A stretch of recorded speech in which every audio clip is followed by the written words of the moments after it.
And it reminds me too, the work that I used to do with scouts quite a bit, and both working for the Boy Scouts at summer camp settings, but then also as a scoutmaster, and remembering how intense the feelings are with teenagers. Oh, And I think that's one of the things that as adults sometimes we pull back on because we've had more experiences, gone through the ups and downs, where these kids that are starting to get more adult brains, these are kind of the first loves. These are first jobs. These are first being fired because you showed up 30 minutes late. And it's very, very intense. And if you have the patience to work with them, it really leads to, I think, a great ground work of them being able to be successful young adults.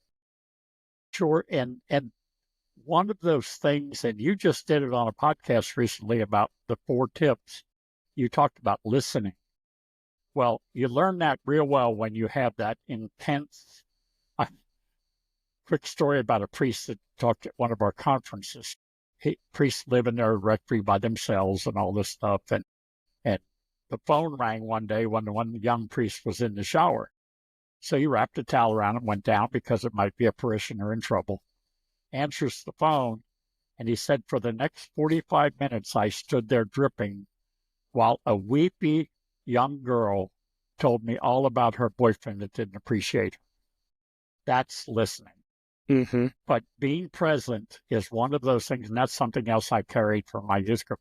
By the way, interestingly enough, my children, I took them with me when I was a youth minister. I wasn't going to leave them at home with a babysitter while I went and saved teenagers.